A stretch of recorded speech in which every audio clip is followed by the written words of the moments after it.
Hello, friends and neighbors near and far. I'm not going to introduce myself tonight because I'm getting sick of hearing my own name. But I am going to talk about faulty logic, one of 3 key ingredients in your dreams, according to me, which also include day residue and false remembrance. But the topic today, faulty logic, I first want to nail that word faulty. You know, in the waking world, faulty logic can get you in trouble. You might walk in front of a bus. And what happens if you walk in front of a bus in the dream world? Well, you might wake up. Gee, what a shame. You know, so consequently, logic in dreams doesn't have the consequences. A failure of logic in dreams does not have the consequences that a failure of logic has in the waking world. Now, therefore, for creative people like you and me, we can use that as a tool because we are not bound by the logic of the real world. We are not restrained by it. It's flexible, and we can use that flexibility to experience things we otherwise would not be able to experience. Now, anyone that's had transcendent dreams or mystical states of consciousness, or even those that have taken hallucinogenic drugs like LSD and those kinds of things, will tell you that the logic in those altered states seems to be, when you're in those states, a higher logic, more all-inclusive and all-encompassing. And from my own experience in transcendent dreams, I would have to say that seems to be true. So anyway, now that I've taken the sting out of the word faulty, let me now move on to what is the number one logical flaw we all make every night when we're dreaming. Time's up. You think you're awake. And with all of this bizarre, weird crap going on all around you, you think you're awake. That's the number one logical flaw. Now, for lucid dreamers who become aware that they're dreaming during the course of a dream, does their logic suddenly become better? Well, the answer to that is not necessarily.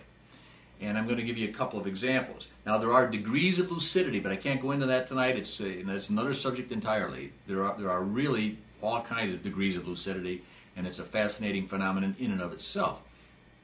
But to give you some examples of faulty logic, when I was completely lucid, my daughter Hillary, about 10 years ago, she was in her upper teens, hadn't had a lucid dream yet, so I was, kind of like, trying to get her, interested in this and, get her to have one. And then one night she suddenly appeared in one of my lucid dreams. Well, what a perfect opportunity to teach her lucid dreaming, right? So I taught her how to walk through a plate glass window, then I took her outside and we went flying together. And of course I pointed everything out, and I was really jazzed during the dream. Of course, when I woke up, and I'm sure you see where this is going, I knew that if I picked up the phone and I called Hillary and said, "Hey Hillary, what do you think about that lucid dream you were just in?" she would think I was drinking again. Now, I also want to point out that in that dream, we walked to a plate glass window, then I took her outside to start flying. Another logical flaw. Why take her outside? You can fly through the ceiling, you can fly through the wall.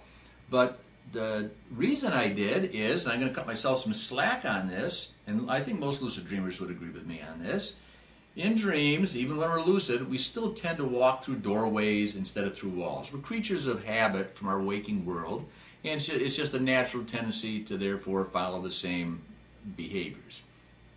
So, okay, now the second example I have of faulty logic when lucid, and this one's very recent, maybe a couple weeks ago. I was in a dream, and I was in like this antiquarian book / antique store, and I had all this really, curious, quaint volumes of forgotten lore, the kind of things I would really relish, and all of these weird artifacts, and the kind of thing I like.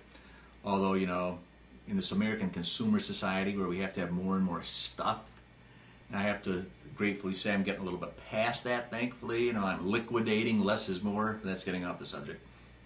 But nevertheless, despite the fact I'm liquidating less is more, in the dream I was drooling over this stuff I wanted. So it's hard to break habits, as I just discussed a minute ago. So while I was despondent in my dream that I'm retired now, I'm on a fixed income, I have to think before I buy, what a drag, I can't be flopping down those credit cards and transferring balances. So anyway, then I suddenly became lucid. And when I became lucid, of course I thought, I don't have to pay for this stuff. I don't have to worry about being on a fixed income. It's my dream. It's mine. So I loaded up all the stuff and out I walked. well, woke up and, you know, didn't bring any of it back with me. A failure in logic. So that's that. Well, this might go on record as being my shortest discourse, so I better get going while the going's good. So anyway, the next talk is going to be on false remembrance, which is really fascinating. I'm going to have to give that some extra time and organization, because there's parts of that I really don't want to miss talking about. So, so until then, everybody out there stay healthy, and I leave you to the wisdom of the night.